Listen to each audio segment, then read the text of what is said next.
प्रभु यह कहता है, वे दिन आ रहे हैं जब मैं इस्राएल के घराने और यूदा के घराने के साथ एक नया विधान स्थापित करूंगा। यह उस विधान की तरह नहीं होगा जिसे मैंने उस दिन उनके पूर्वजों के साथ स्थापित किया था, जब मैंने उन्हें मिस्र से निकालने के लिए हाथ से पकड़ लिया था। उस विधान को उन्होंने भंग कर दिया, यद्यपि मैं उनका स्वामी था। यह प्रभु की वाणी है। वह समय बीत जाने के बाद मैं इस्राएल के लिए एक नया विधान निर्धारित करूंगा। यह प्रभु की वाणी है। मैं अपना नियम उनके अभ्यंतर में रख दूंगा, मैं उसे उनके हृदय पर अंकित करूंगा। मैं उनका ईश्वर होऊंगा और वे मेरी प्रजा होंगे। इसकी जरूरत नहीं रहेगी कि वे एक दूसरे को शिक्षा दें और अपने भाइयों से कहें, प्रभु का ज्ञान प्राप्त कीजिए, क्योंकि छोटे और बड़े सबके सब मुझे जानेंगे। यह प्रभु की वाणी है। मैं उनके अपराध क्षमा कर दूंगा, मैं उनके पापों की याद नहीं रखूंगा। दूसरा पाठ, इब्रानियों 5:7-9। मसीह ने इस पृथ्वी पर रहते समय पुकार पुकार कर और आंसू बहाकर ईश्वर से, जो उन्हें मृत्यु से बचा सकता था, प्रार्थना और अनुनय विनय की। श्रद्धालुता के कारण उनकी प्रार्थना सुनी गई। ईश्वर का पुत्र होने पर भी उन्होंने दुहक सहकर आज्ञा पालन सीखा। वह पूर्ण रूप से सिद्ध बनकर और ईश्वर से मेल्खिसेदेक की तरह प्रधान याजक की उपाधि प्राप्त कर उन सबों के लिए मुक्ति के स्रोत बन गए जो उनकी आज्ञाओं का पालन करते हैं। सुसमाचार, संत योहन 12:20-33।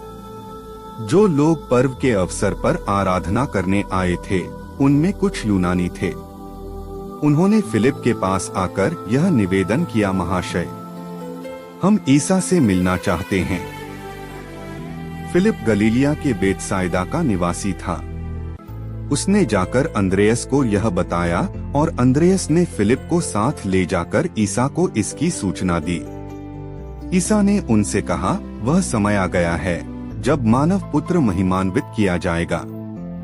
मैं तुम लोगों से यह कहता हूँ, जब तक गेहूं का दाना मिट्टी में गिरकर नहीं मर जाता, तब तक वह अकेला ही रहता है, परंतु यदि वह मर जाता है तो बहुत फल देता है। जो अपने जीवन को प्यार करता है, वह उसका सर्वनाश करता है, और जो इस संसार में अपने जीवन से बैर करता है, वह उसे अनंत जीवन के लिए सुरक्षित रखता है। यदि कोई मेरी सेवा करना चाहता है तो वह मेरा अनुसरण करे। जहाँ मैं हूँ वहीं मेरा सेवक भी होगा। जो मेरी सेवा करेगा, मेरा पिता उसको सम्मान प्रदान करेगा। अब मेरी आत्मा व्याकुल है। क्या मैं यह कहूँ, पिता, इस घड़ी के संकट से मुझे बचा, किंतु इसलिए तो मैं इस घड़ी तक आया हूँ। पिता, अपनी महिमा प्रकट कर। उसी समय यह स्वर्गवाणी सुनाई पड़ी, मैंने उसे प्रकट किया है और उसे फिर प्रकट करूंगा। आसपास खड़े लोग यह सुनकर बोले, बादल गरजा। कुछ लोगों ने कहा, एक स्वर्गदूत ने उनसे कुछ कहा।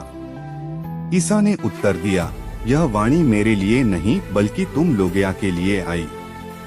अब इस संसार का न्याय हो रहा है।